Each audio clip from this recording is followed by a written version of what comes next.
Hello everybody, my name is J.P. Ducro and I am a fifth generation funeral director with our family business, Ducro Funeral Services and Crematory. I also serve as CEO of the company, but my main role and responsibility now is I serve as one of the 3 Ashtabula County commissioners here in local county government.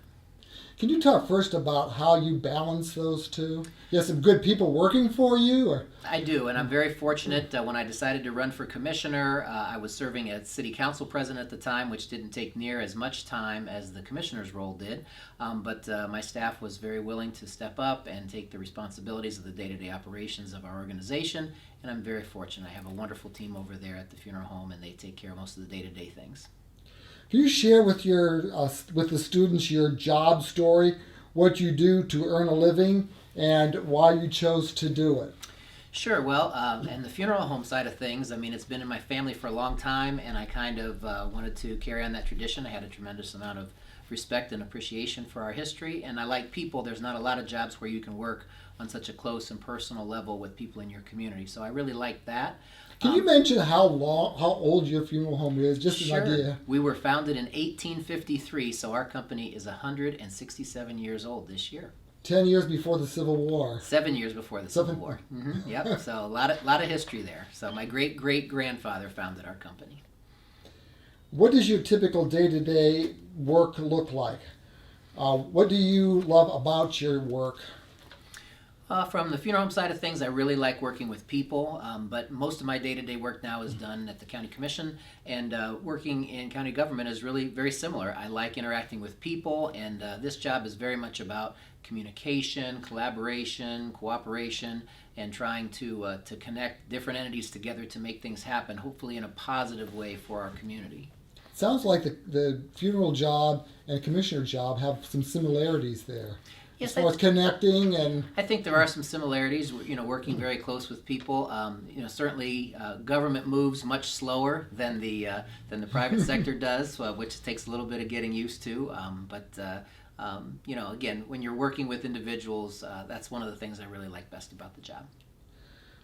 What did you want to be when you were in middle or high school, and how does that connect to what you're doing today? Well, I never expected I'd be involved in politics, and honestly, when I was growing up, I never thought I'd be involved with the funeral home. I think that's because everybody sort of assumed I would, and I didn't like other people writing my story. But once I finished school and wasn't sure what I wanted to do, I decided to go to mortuary school to get my license so I would have it in case I needed to help. I'm an only child, so I didn't want to leave my parents hanging if they needed assistance. And once I started doing that, I really enjoyed what I was doing, and it also gave me an opportunity to coach cross-country and track early in my professional career, so I had the flexibility with my job at the funeral home to do those things as well. Can you talk about your education? You said you went to college. What was your degree in first? I did. I graduated from Ashtabula High School in 1988, 4 years of college at Miami of Ohio. I was a psychology major. My mother was a school psychologist, and that interested me. But after I finished college with my bachelor's degree in psychology, I really didn't want to pursue that for a master's or a PhD.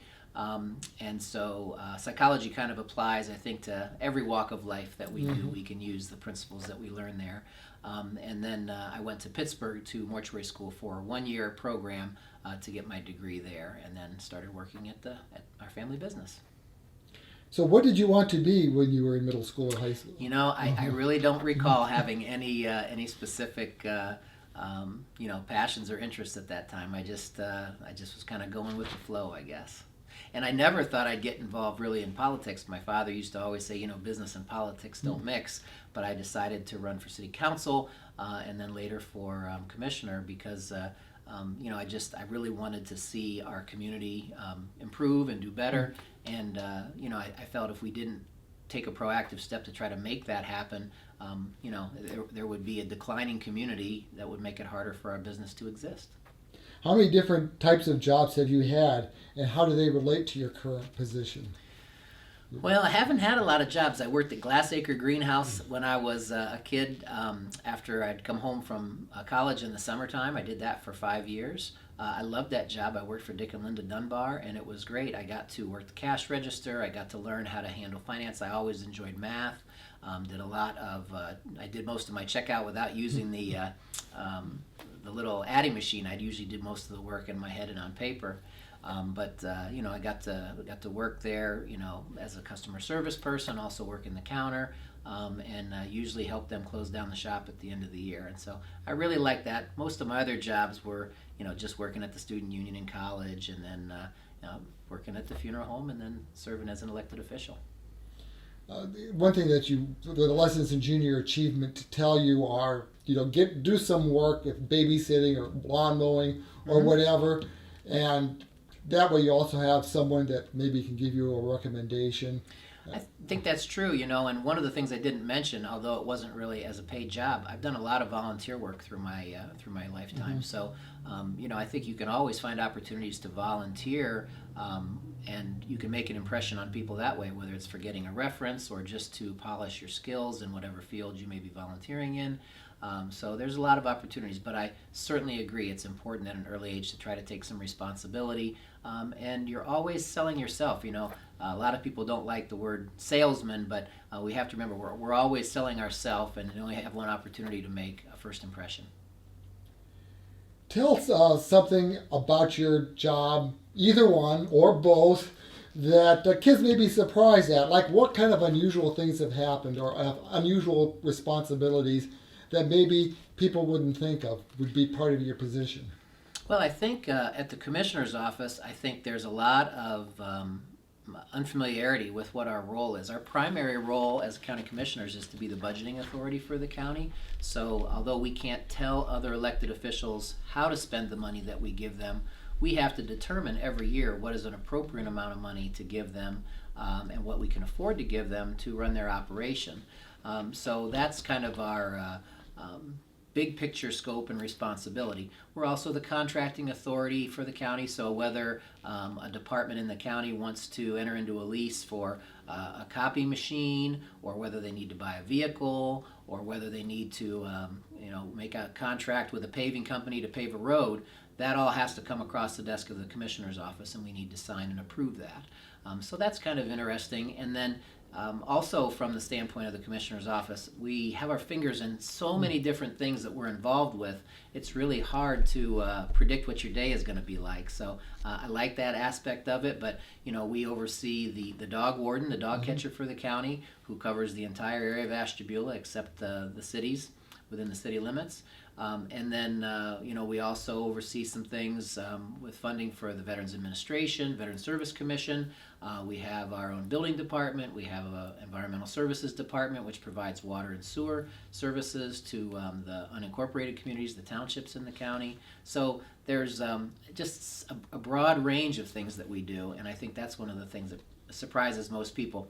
We joke all the time that we're in charge of everything, but in control of nothing. You also control the nursing home. We do. We oversee the county nursing home. That's kind of a separate fund and operation independent of the commissioners. We don't use money from the general fund to facilitate that operation. And also the lodge at Geneva State Park is also another enterprise fund, that another aspect of county government and business that we are involved with. You might be in a series of meetings during the day, but then you're out at a ribbon cutting, visiting different businesses in town or in the county as well. We do. We have lots of meetings, it seems, and we do interact with folks on so many different levels. I think again, it's one of the things I really enjoy. But when we go to these ribbon cuttings, I think even if we're not able to make the official ribbon cuttings, we always try to stop by for businesses that have those type of events, even if it's after the fact or before, just to let them know we appreciate their investment in the community, and we want to know that they're supported and that we're aware of what's going on, that they're trying to do great things. They could have gone somewhere else. That's true. We don't want them to go to another county. So, what kind of advice could you or would you give your younger self?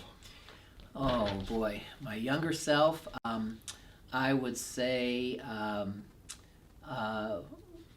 really try to find things that you're passionate about and interested in at that time, and try to pursue information on that at an early age.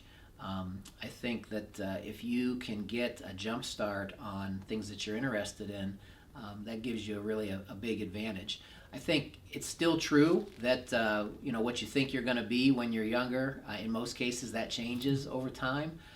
But there seems to be so many more opportunities today to do mentoring and job shadowing and get exposure and experience in all kinds of professional fields and trade fields. So, if you think you might be interested in something, reach out to somebody that does that and see if you can have an opportunity to be exposed to it and not just read about it in a book. They'd probably be happy that somebody's interested Absolutely. in the position. I think so. I know we are. We regularly have had kids come through both the funeral home and up here at the county just to job shadow and sort of do, see what we do on a daily basis. And I think that helps them, and we enjoy doing it. J.P. Ducro, County Commissioner and Funeral Home Director, thank you. Well, you are very welcome. I'll tell you one other piece of advice to Okay. the kids that might be watching. Show me your friends, and I'll show you your future. Surround yourself with people that are going to have a positive influence and impact on your life. That is always something that you can control.